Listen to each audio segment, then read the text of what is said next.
Hi there, I'm Brian Wilson. Welcome to another 5-Minute Friday with Brian. I'm a local real estate agent in Orange County, California. Today, I'd like to discuss one of the forms that we use as realtors, and it's the agency disclosure form, which establishes who's working for whom and our relationship. Let me give a definition. A business or organization established to provide a particular service, typically one that involves organizing transactions between two other parties. Buyer and seller come to mind. Um, if you're selling your home, you'll probably see this form when you're at the listing, signing all the listing forms. If you're a buyer and I'm working and you were referred to me, then you might see it before we see any houses. Ideally, that would be when you see it. And what that does is if you were to sign it, it gives me a sense of commitment, and it gives you that same sense of commitment that I'm working for you and not going to, show houses to other people that might fit your needs. So let me share the form here.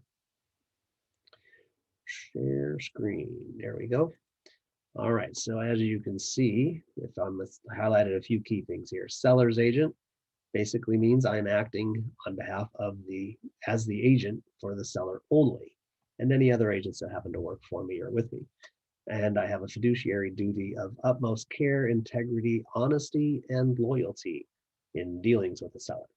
It's the same as with the buyer. Buyer's agent consent with the buyer's consent, that's signing the form, agree to act as the agent for the buyer only. And sometimes I'm not the seller's agent, even if the agreement and the agent may have received compensation for services rendered from the seller. Those I'll get to that in a minute. The buyer and seller, these are the same. They're obligations. It's basically to exercise reasonable skill and care in my duties, and also to be honest and fair in my dealings, and to disclose any known material facts that I know that you may not know as the client, that affect the value or the desirability of the property. It's built on top of a landfill or something. It's crazy.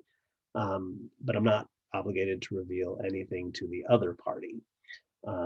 Let's see, that's where we come into that, the representing both buyer and seller. So if I have a property that's for sale, so I'm getting compensation from the seller if I sell it, but you want to buy it as the buyer, that would be, and I represent you, that would be a dual agent representing both buyer and seller.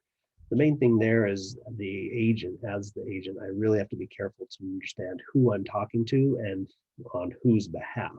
So if I'm the listing agent talking to the clients, normally I'd be talking to the buyer's agent, but now I am the buyer's agent as well. So you have to be careful. That's mainly what they're talking about here.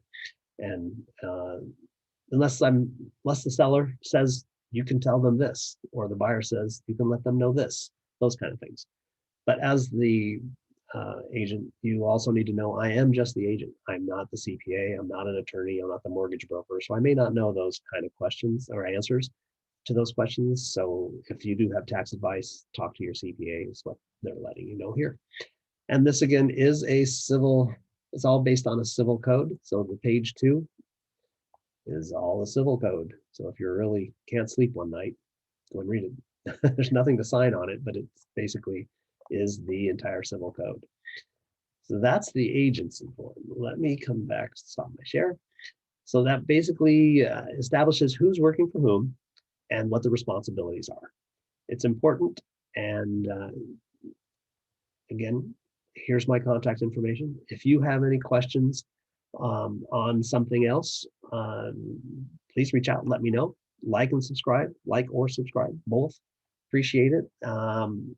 I'm going to discuss more of the forms that are required and used and throughout the next coming weeks, and I hope to see you then. Again, I'm Brian Wilson. Have a great day.